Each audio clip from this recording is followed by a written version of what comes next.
what's up everybody? This is Phil from Zaid Comics. I am the writer and co-creator of Magic Cop, which is on Indiegogo right now, and just one half of the two best looking brothers in all of comics. And today we are coming at you with a book review, a comic review, and this is a special one that I was asking Santa Claus for Christmas, and he did bring it to me. This is the absolute Saga of Swamp Thing by Alan Moore, book that just came out this year, a couple months ago.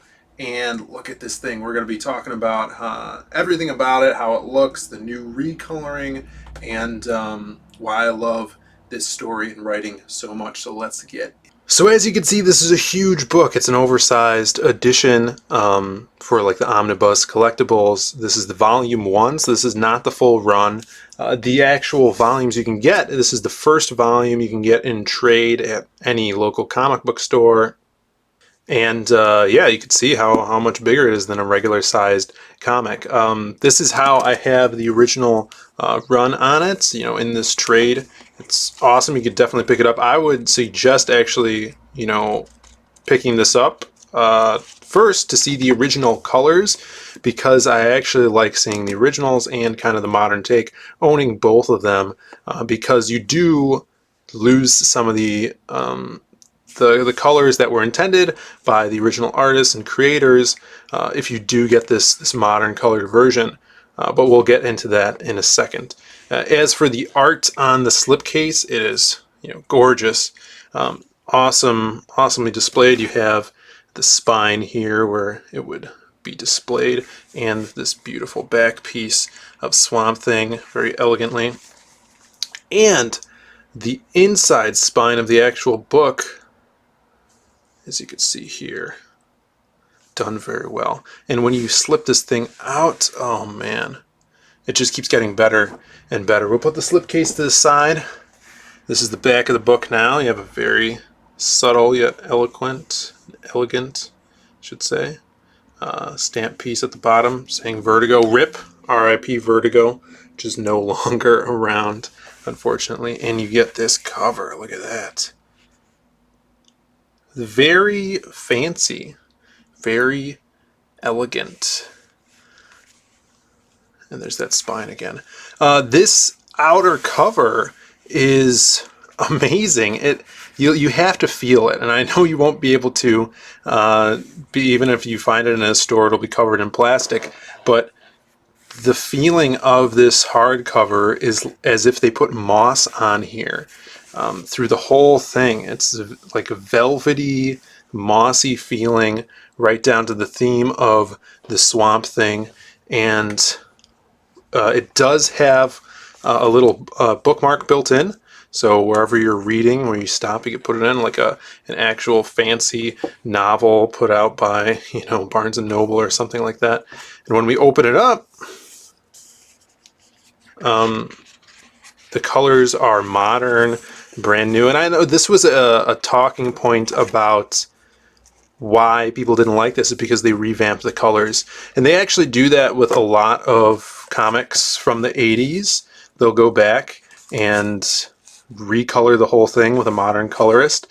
And people have mixed feelings about it. So you can see even this iconic cover of Swamp Thing 21 is recolored, as everything else is. But having read and being such a fan of the original series, I kind of like the new take on it. But that's because I already own the old stories with the old colors.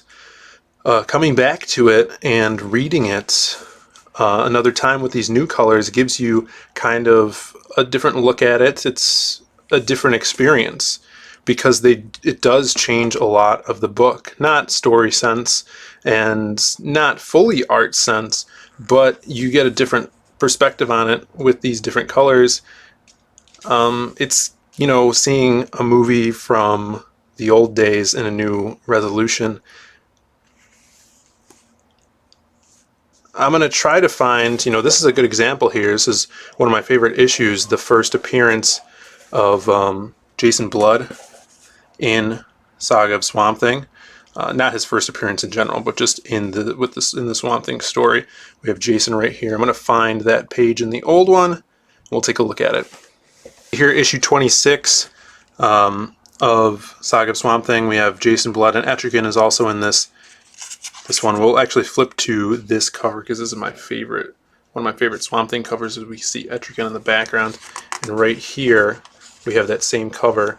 You don't lose a lot. It's very similar colors on this cover, but we could switch to a page, and as you can see the differences in these colors here, there's a borderless panel at the bottom with lots of whites and leaving it like that, and the whole page is white. But in the modern colors, they made it the whole page black, probably to show the darkness of what's going on. It is at nighttime, and you know, it might work even better here with this full black background, page layout wise and color wise.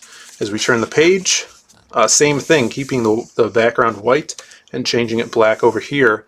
Really lends to the horror, because I actually did a video about panel layouts and using panels to invoke horror, and actually sampled this page because the panels are on askew, trying to make the reader feel uneasy, and what Abby is feeling here, but making the background of this page black, I think lends to that horror, especially with this lot right here showing this spilling of this, you know, seemingly blood on the ground.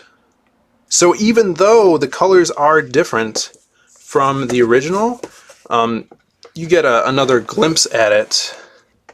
And yeah, even though the colors are different, you get a second look at it, and maybe you could bring out what the reader is supposed to be feeling. But like I said, I dig that we get another look at the colors, and another look at the book in a different light. And I would suggest, before picking this up, definitely pick up the first volume of Alan Moore's Swamp Thing to check it out, see if you like it. I know you will. This is some of the best horror that DC has ever put out in a comic. Some of the best romance, this gothic romance that Alan Moore is writing here with horror. And pick this up. Look at the old colors, because they do work. And if you're digging it, then get this hardcover here, because it's the same stories brought to a new light in the modern colors at a bigger scale. Look at this panel layout that Bissett does. It's really, really unorthodox here. Curving down, leading the eye into this close-up shot of Swamp Thing.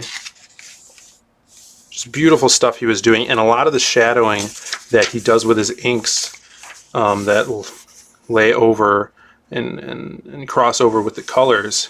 A great job. Look at that. Really, really cool stuff. I just want to give you guys the sense of the differences in this new revamped version. Have you guys read Saga of Swamp Thing? Check it out if you haven't. What's your favorite story from the Swamp Thing universe? And like and subscribe. Hit that bell for notifications so you know when we are going live, and we'll see you next time. Hey guys, have you heard of Magic Cop? This is the comic book that we're making at Zade Comics. It is live right now on Indiegogo. It is that Miami Vice feel mixed with monsters and magic. 88 pages, fully colored graphic novel. And be sure to pick up that ash can that comes with it.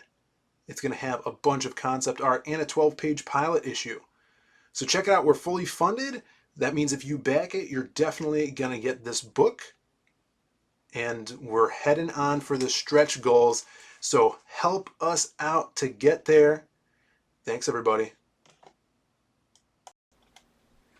Did you guys know that Brandon Diaz, the artist of Magic Cop, has his very own Patreon page? You guys can head on over there and pledge for either $5 or $8 a month, and you get these beautiful digitally painted pictures by Brandon. He does one a week for all of his members. So head on over there, check it out.